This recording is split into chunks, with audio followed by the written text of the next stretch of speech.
Welcome back to my channel Abhishek Dubey की पाठशाला। हमारा चैप्टर जो कंटिन्यू था वो था मनी एंड क्रेडिट। हमने मनी को भी समझ लिया था और क्रेडिट को भी समझ लिया था। मनी क्या है? एक मुद्रा है जिसके थ्रू हम वस्तुओं का विनिमय करते हैं, आदान प्रदान करते हैं, सेल एंड बाइंग का काम करते हैं, खरीदते हैं, बेचते हैं, लोन का इंटरेस्ट देते हैं, पेमेंट करते हैं और वो सरकार के द्वारा वैलिड होता है और किसी इकोनॉमी में पूरे देश में वो चलन में होता है। इसके रूप बदलते रहे। आजकल हमारे इंडिया में रुपया एक मुद्रा के रूप में चलन में है। और हमने क्रेडिट भी समझ लिया जो क्या होता है, एक साख होता है, एक ट्रस्ट होता है, एक भरोसा होता है जो अलाउ करता है किसी पार्टी को कि बिना कुछ लिए उसको एक भरोसे पर धन या रिसोर्स उपलब्ध कराना और उसे प्रॉमिस देना कि वो इतने दिन बाद इस फिक्स डेट पर आपका रीपेमेंट करेगा।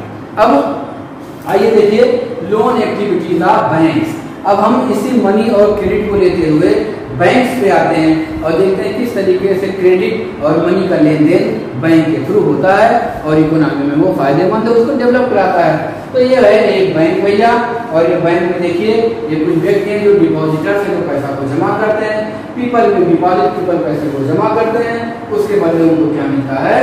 जब वो विड्रॉ करते हैं तो उनको इंटरेस्ट मिलता है। मतलब अगर आपने 100 रुपए जमा किया तो आप निकालेंगे कुछ समय बाद तो आपको 106 रुपए मिलेंगे, पैसे ज्यादा हो जाएंगे।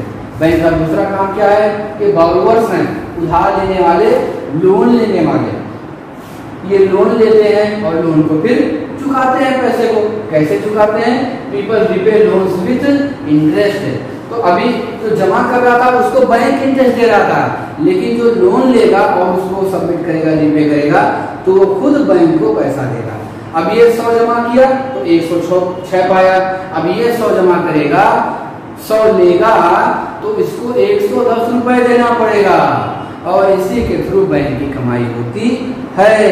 मतलब कि डिपॉजिटर्स के लिए इंटरेस्ट कम होता है, बोरोवर्स का इंटरेस्ट ज्यादा होता है।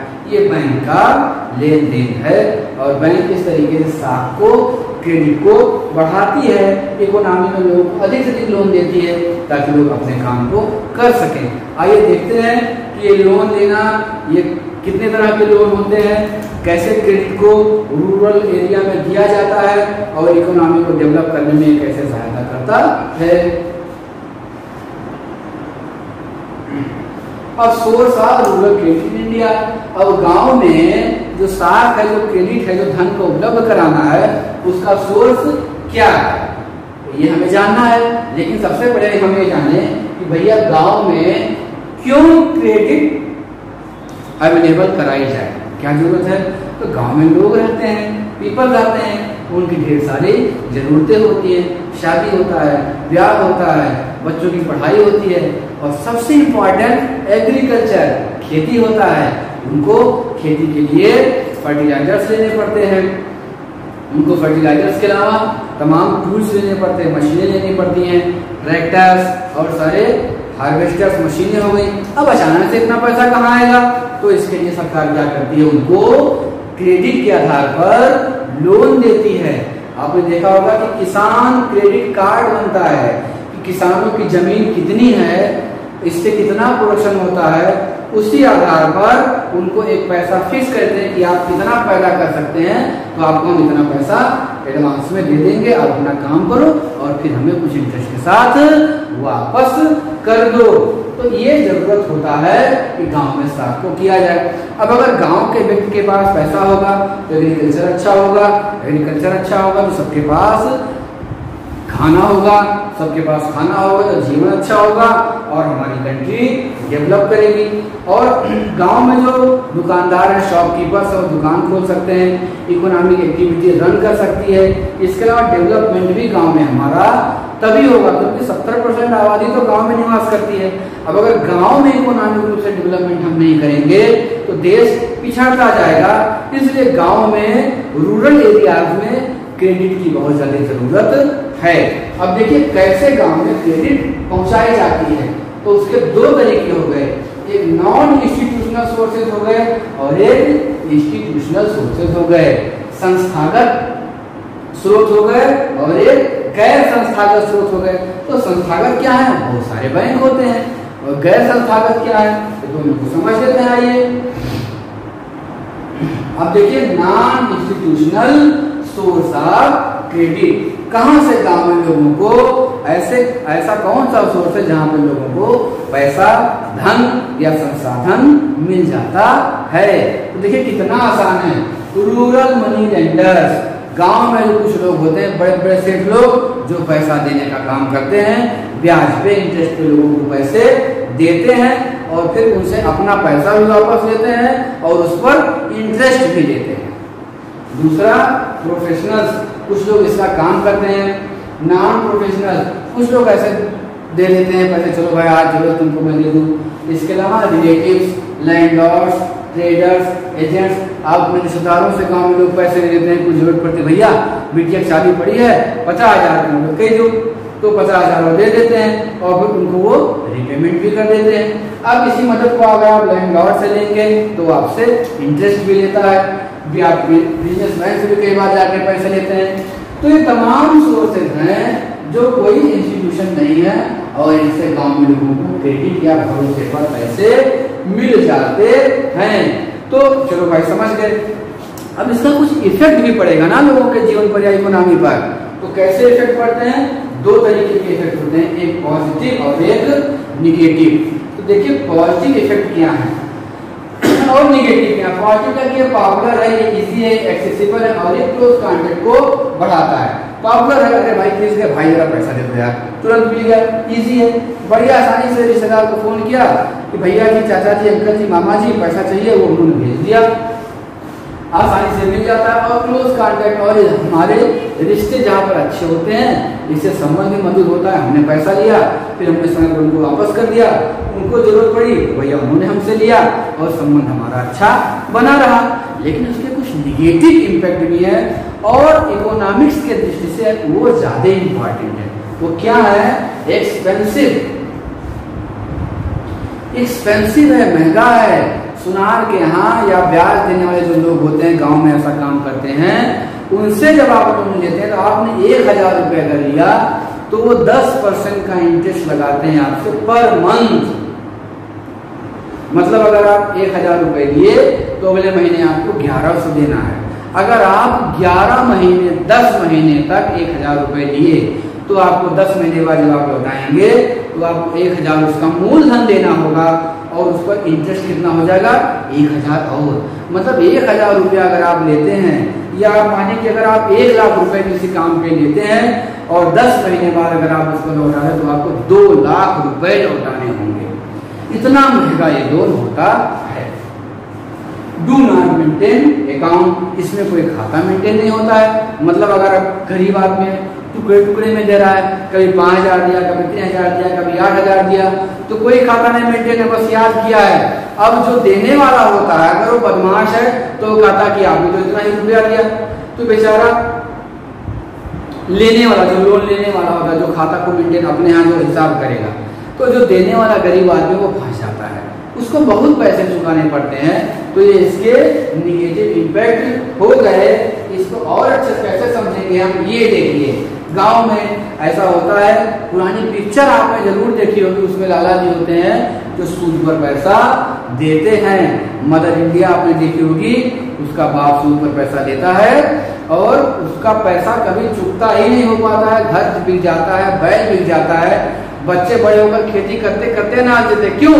क्योंकि वहां कोई अकाउंट मेंटेन नहीं हो रहा था और जो इंटरेस्ट था वो हाई था बहुत, और टाइम टू टाइम वो बहुत बढ़ता जा रहा था। ये देखिए, गरीब आदमी पैसा मांगने आया है और ये उसकी मजबूरी का फायदा उठाकर उसको पैसा देंगे और उसका क्या करेंगे? हाँ, एक चीज एक्सप्लॉयटेशन यहाँ एल था, मैंने थोड़ा छोड़ दिया, भूल गए गलती से। तो एक्सप्लॉयटेशन मतलब लोगों का शोषण होता है। अगर गरीब आदमी समय पैसा नहीं दे पाया तो जमींदार लोग जाएंगे, उसको थप्पड़ मारेंगे, गाली देंगे, उसके बैल को उठा लाएंगे, उसे घर से टीवी निकाल लाएंगे। तो ये कई बार एक्सप्लॉयटेटिव भी होता है। अब इसी उसमें आइए, अब हम और इंस्टीट्यूशनल को देख लिया कि वो बैंक का होता है।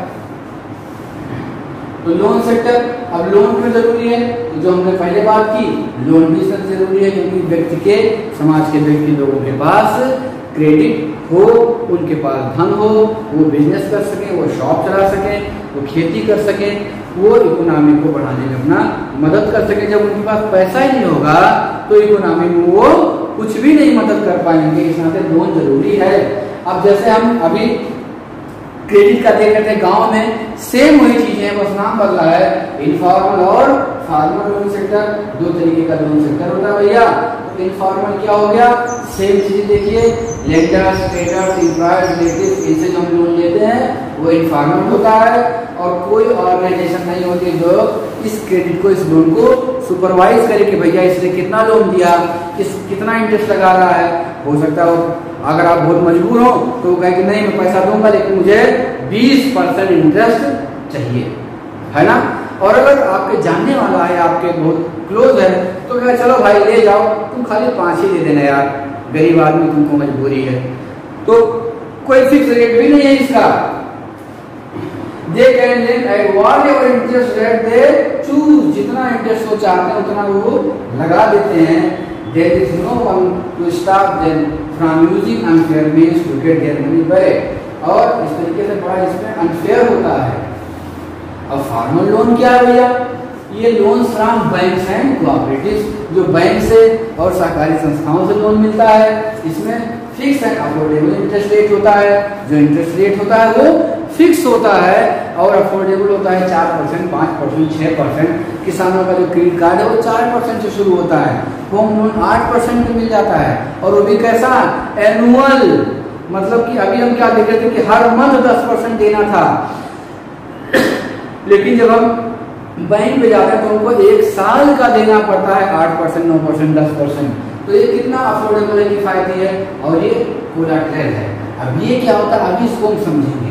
डॉक्यूमेंटेशन, लेकिन इसमें डॉक्यूमेंट्स की जरूरत होती है। आपको अपना कागज पत्र, आधार कार्ड, नाम कौन है, कहाँ के हैं, सब दिखाना पड़ता है। डिफरेंट एलिमेंट, और आप अपने लोन को किस्तों में चुका सकते हैं कई तरीके से। लोन 1 साल, 2 साल, 3 साल, 5 साल, 7 साल, कैसा आप लोन चाहते हैं आसानी से चुका सकते हैं। अब देखिए कोलैटरल क्या है। is an asset that they borrow, own such as land, building, vehicle, deposits with bank and uses this and guarantee to a lender until the loan is repaid। मतलब एक ऐसा संबंध बनाया जाता है, आपसी संबंध, जिसमें आपसे कुछ चीजें गिरवी रखी जाती है। कि जैसे अगर आप लोन लेने जाते हैं तो आप हाउस लोन लेंगे तो आपको घर का पेपर देना होगा। पर्सनल लोन लेते हैं तो आपको अपना बैंक अकाउंट, आपको सैलरी स्लिप, ये सब आपको बताना होता है। कई बार आपको अपनी जमीन गिरवी पर, जमीन का पेपर रख के आपको जमीन पर लोन मिलता है। तो इसमें क्या होता है, कुछ ना कुछ चीजें आपको गिरवी रखनी मिलते हैं, ऐसे रखना होता है बारोवर को, और उसी को हम कहते हैं कोलैटरल। और ये आपको वापस भी मिल जाता है जब आप लोन को रिपे कर देते हैं, और तब तक ये गारंटी के रूप में रहता है। मान लिया आप नहीं दे रहे हो पैसा, तो वो आपकी गाड़ी को ले लेगा, वो आपकी जमीन को बैंक ले लेगा, बैंक आपके घर को ले लेगा। लेकिन अगर आप टाइम लोन को पे करते हो तो जब आपका पूरा लोन चुक जाएगा तो आपके कागज को, आपकी गाड़ी को, आपके घर के जमीन जायदाद कागज आपको वापस कर देता है। तो ये हो गया फॉर्मल लोन और इनफॉर्मल लोन, दोनों में डिफरेंस भी आता है। अच्छे से इसको देख लीजिएगा। ये बैंक है जो ये बैंक हमको देते हैं। अब ये क्वेश्चन 5 नंबर में आया था, इसको हम डिस्कस करेंगे और डिस्कस करके इस चैप्टर, इस पार्ट को आज क्लोज करेंगे और इसका अंतिम पार्ट हम लोग अगली बार पढ़ेंगे। Cheap and affordable credit is crucial for the country's development. किसी देश के विकास के लिए सस्ता और अफोर्डेबल, जिससे सब लोगों की पहुंच हो, सब लोग जिसे ले सकें और चुका सकें, ऐसा लोन, ऐसी क्रेडिट, ऐसा साख बहुत इंपॉर्टेंट होता है। तो क्यों होता है, तो इसको हम देख लें क्यों होता है। High interest for borrowing means a larger part of earning of the borrower is used to pay the loan and loan interest. अब अगर आप बहुत ही महंगे इंटरेस्ट पर, ब्याज पर कहीं से लोन लेते हैं तो आपको चुकता तो करना है भैया। मैंने एग्जांपल दिया कि आपने 1 लाख लिया और 10% आपका मंथली इंटरेस्ट लगा, तो 1 साल के बाद 10 महीने के बाद आपको 2 लाख रुपए देना है। तो आप उस 1 लाख से अगर 1 लाख कमाते हैं तो आपका सारा पैसा लोन और उनके इंटरेस्ट में चला जाएगा। तो आपका डेवलपमेंट क्या हुआ, आपका ग्रोथ क्या हुआ? कुछ नहीं हुआ, सारा पैसा तो लोन और इंटरेस्ट पे करने में चला गया। This could be led to increasing डेब्ट एंड डेब्ट ट्रैप। इसके थ्रू एक ऋण का, डेब्ट का जाल, ट्रैप में आप फंस जाते हैं, क्योंकि फिर आपके पास पैसे नहीं है। अब फिर क्या करेंगे आप? फिर उससे लोन मांगेंगे कि भैया खेती करना, फिर पैसे दे दो, फिर पैसा लेंगे, फिर खेती अनाज करेंगे, फिर देंगे, फिर आप लोन लेते रह जाएंगे, लेकिन कभी चुकता नहीं कर पाएंगे। लेकिन जब ऐसा होगा तो डेवलपमेंट का जो ग्रोथ रेट है बहुत कम हो जाएगा, या यूं कहें कि डेवलपमेंट होगा ही नहीं, ना मेरा होगा, और जब मेरा हमारा नहीं होगा तो इकोनॉमी का क्या होगा, कंट्री का क्या होगा ही नहीं।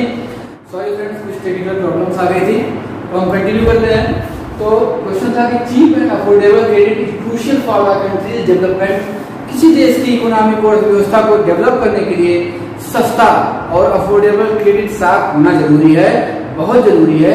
क्यों? हाँ दोस्तों, अब एक छोटा दुकानदार हो, एक गांव का आदमी हो जो बिजनेस करना चाहता है, कोई इंडस्ट्री लगाना चाहता है, खेती करना चाहता है, तो उसके लिए लोन जरूरी है। बड़े बड़े बिजनेसमैन होते हैं, उनके लिए भी पैसा जरूरी है। अब अचानक से पैसा कहाँ आता है? तो क्रेडिट के थ्रू आता है, लोन से आता है। अब अगर लोन बहुत महंगा होगा तो लोन और उसका जो इंटरेस्ट उसको पे करते करते ही बेचारा मर सकता है, लेकिन कभी उसका लोन चुकता नहीं होगा। कितनी पुरानी फिल्में हैं, प्रेमचंद जी की कितनी कहानियां हैं जिसमें बात स्पष्ट होती है कि हम उसको देखकर समझ सकते हैं कि थोड़ा सा लोन लेने के बाद उसका ब्याज होते होते होते होते सवा शेर गेहूं अगर आप कहानी पढ़िए तो उसमें देखते हैं कि उसका खत्म ही नहीं होता, इतना इंटरेस्ट लग जाता है। तो जब सस्ता इंटरेस्ट रहेगा, अफोर्डेबल लोन रहेगा, तो कोई भी लेगा, उसको आसानी से अगर लोन मिल जाए तो हम सब ले सकते हैं। छोटी इंडस्ट्री, छोटे छोटे दुकान करके हर जगह इकोनॉमिक रूप से डेवलपमेंट कर सकते हैं। और जो बड़े इंडस्ट्री हैं, बड़े बिजनेसमैन हैं, वो भी क्रेडिट को, लोन को लेकर के इकोनॉमी की डेवलपमेंट में सहायता कर सकते हैं। तो इस नाते चीप और अफोर्डेबल जो क्रेडिट होता है, जो लोन होता है, वो कंट्री के डेवलपमेंट में बहुत ही इंपॉर्टेंट भूमिका निभाता है, और इस तरीके से उसका ग्रोथ होता है। तो ये हमारा क्वेश्चन का आंसर मिल गया, परीक्षा में आ सकता है। इसको पढ़िए, अच्छे से इसका नोट्स बनाइए। अगर कोई प्रॉब्लम होती है तो आप कमेंट बॉक्स में या मेरे इंस्टाग्राम आईडी पर, मेरा मोबाइल नंबर के ऊपर आप व्हाट्सएप पर भी मुझे भेज सकते हैं। पढ़ते रहिए। इसके बाद जल्दी हम मिलते हैं। इसका जो पार्ट 3 है और जो अंतिम पार्ट होगा उसको लेकर के